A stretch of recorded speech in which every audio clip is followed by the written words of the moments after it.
창업. 우리의 고민은 무엇일까요? 아웃소싱 업체 선정이죠. 저 같은 초기 창업자는 창업 기획부터 판매까지 설계하고 계획하는 게 힘들다 보니까 아웃소싱 업체를 찾게 되는데요. 하지만 업체로부터 원하는 시너지 효과를 얻을 수 있을지 고민하게 되잖아요.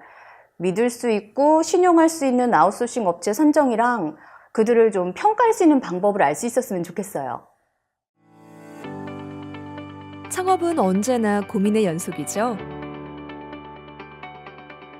사업의 비결은 다른 사람들은 모르고 있는 무엇인가를 아는 것이라 합니다. 초기 창업자가 외부 용역 설계를 활용하는 이유도 여기에 있습니다. 창업자는 고객이 요구하는 제품이 무엇인지, 이를 만들어내기 위해 필요한 기술을 가지고 있는지, 자금 조달과 판매는 어떻게 할 것인지 구체적인 설계가 필요합니다.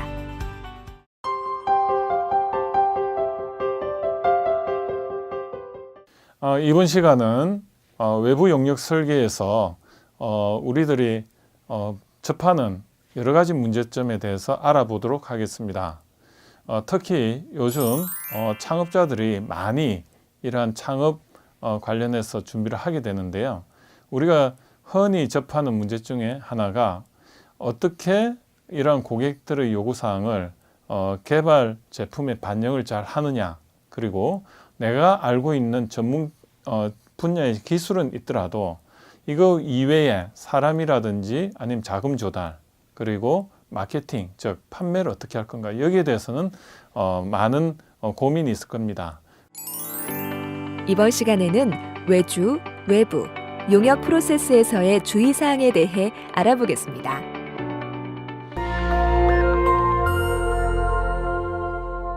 외부 용역 프로세스 진행상에 체크할 사항에 대해서 한번 알아보도록 하겠습니다. 그럼 한 표를 보시죠. 표를 보시면 크게 네 가지가 있습니다. 그 중에 첫 번째가 개발 목표인데요. 그 개발 목표에는 한 세 가지 정도의 체크할 사항들이 있습니다. 첫 번째가 개발 목표를 명확하게 했는가, 그리고 그 개발 목표를 누락된 게 없는가, 그리고 나머지 하나가 개발 목표를 수치적이고 정량적으로 표시했는가, 이렇게 한 세 가지가 있습니다. 그럼 간단하게 한번 보시면 첫 번째가 그 개발 목표를 명확하게 했는가. 요거는 앞전 시간에 우리가 그 디자인 싱킹이라든지 아니면 페르소나 기법 이런 걸 통해서 나온 어떤 개발 니즈들을 수치화하는 겁니다. 두 번째가 개발 목표 누락인데요. 이거는 경쟁 제품들을 한번 확인해 보시면 그 경쟁 제품들의 매뉴얼을 한번 이렇게 보시면 그 안에 이렇게 제품의 사이즈, 무게, 뭐 이런 기능이나 성능들이 표시가 잘 되어 있습니다. 그런 것들 하나하나가 하나의 그 개발 목표가 됩니다. 그런 걸 참조하시면 좋을 것 같고요. 그리고 세 번째가 그 개발 목표의 정량적 수치화. 즉, 이 부분은 여러분들이 스터디를 좀 하셔야 됩니다. 그래서 그러한 경쟁 제품들 수준을 레퍼런스로, 즉 참고하셔가지고 수치를 정하는 게 가장 좋은 방법이십니다. 그 다음에 이제 개발 수단인데요. 이 개발 수단은 이 제품을 구현하기 위해서는 구성되는 기술들이 있습니다. 그런 것들을 어떻게 구성되어 있는가를 확인해 보는 것을 우리는 기술 로드맵 수립이라고 합니다. 그리고 두 번째가 에로 기술에 대해서 우리가 정의하는데, 이 에로 기술이라는 것은 실제적으로 왜 이 제품이 아직까지 안 만들어졌는가, 그 관점에서 한번 생각해 보시면 경쟁 제품들은 분명히 우리가 하려는 제품을 예전에 생각을 했었겠습니다. 그렇지만은 못 만들고 있습니다. 그 이유를 잘 생각해 보시면 분명히 거기에는 이렇게 문턱 기술, 즉 에로 기술이 있습니다. 그것을 찾아서 정의를 할 필요가 있고요. 그리고 세 번째가 그 외부 설계에서 요구하는 사항들을 명확하게 할 필요가 있습니다. 그래서 이 총 세 개가 개발 수단과 관련된 체크 항목들입니다. 그리고 세 번째가 그 이제 업체를 선정하는 건데, 이 부분을 참 어려워하시더라고요. 그런데 이것도 한 세 가지 관점에서 한번 체크를 해보시기 바랍니다. 첫 번째가 아웃소싱 업체 선정인데요. 저번에 아까 계속 이야기를 드렸지만 이 아웃소싱은 결국은 부동산 구하실 때 발품을 팔으시라 했습니다. 이거는 인터넷을 보거나 아니면 사람들 그냥 소개받아 가지고는, 단순 소개받아 가지고는 알 수가 없는 부분입니다. 이거는 본인이 직접 창업진흥원이나 아니면 다른 창업교육센터를 찾아다니면서 인적 네트워크와 본인이 그 수업을 받으면서 그 강사님의 그 전문성을 활용하셔가지고 물어보는 수밖에 없습니다. 그러다 보면 분명히 좋으신 분을 아니 좋은 업체를 만날 가능성이 높아집니다. 그리고 두 번째가 이 업체 선정에서 그 비교 견적을 반드시 받아서 비교를 하시라는 겁니다. 한 군데 받아가지고 하면 판단을 할 수가 없습니다. 여러 군데를 독립적으로 받다 보면 분명히 안목이 생길 겁니다. 그리고 세 번째가 개발 과정에서 실패를 고려한 플랜 B를 세우시라는 겁니다. 처음에 개발을 하다 보면 분명히 시행착오가 있는데요.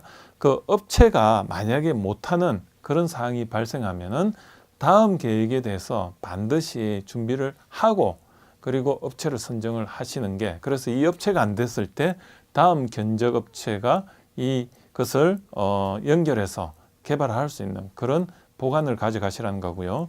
마지막으로 이제 개발 단계에서 체크하셔야 될 게 제품 개발 방향이 맞는가, 즉 컨셉 디자인을 제대로 잡았는가, 이 부분이 중요하고요. 두 번째가 이 제품 설계 단계에서 이제 양산 및 마케팅 요구 사항까지도 고려한 설계가 되고 있는가를 보셔야 됩니다.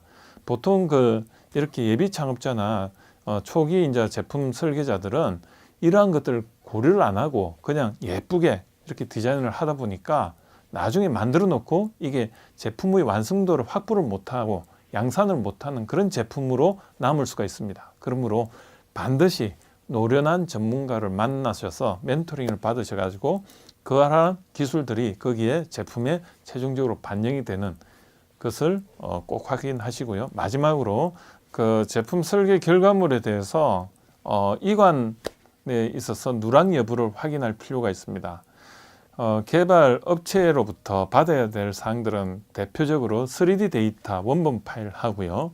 그 다음에 BOM, Bill of Material, 이 제품을 구성하고 있는 부품들에 대한 재질이라든지 사이즈라든지 아니면 어디에 이러한 제품들을 구매를 할 수 있는가, 이런 것들에 대한 정보를 챙기시라는 겁니다. 그리고 이제 그 개발하는 과정에서 프로토타입이라든지 워킹 모컵 아니면 연구 노트 아니면 히스토리와 관련된 자료들을 모두 다 받는 것을 확인하시고요. 이런 것들이 어디에 표현이 돼야 되냐면 처음에 그 업체들 견적 받을 때 그 계약서에 그런 것들이 표현이 되도록 확인을 하시기 바랍니다.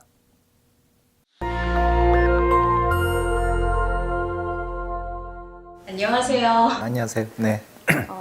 제가요, 외주 방식 설계를 통해서 온라인 게임을 개발을 하려고 하는데 주변 지인들이 정보 누출 같은 문제가 발생할 수 있다고 충고를 해주더라고요. 그런데 제가 가진 비용으로는 시설이나 인력을 갖추기는 어려워서 외주 용역업체에 맡겨야 되는 상황이거든요. 그래서 정보 누출 같은 그 외부 방식 설계의 단점을 해소할 수 있는 방법은 없는지 좀 궁금합니다. 네.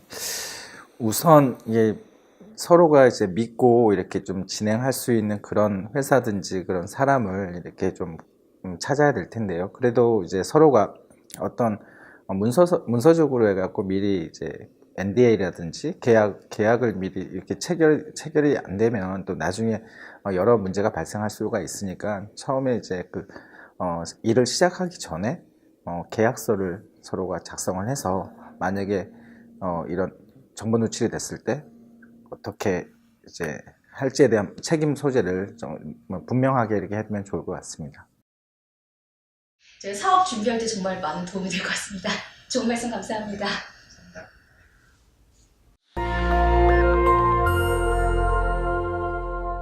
외주 방식 설계 진행 시 중점적으로 체크해야 할 사항에는 어떤 것들이 있나요?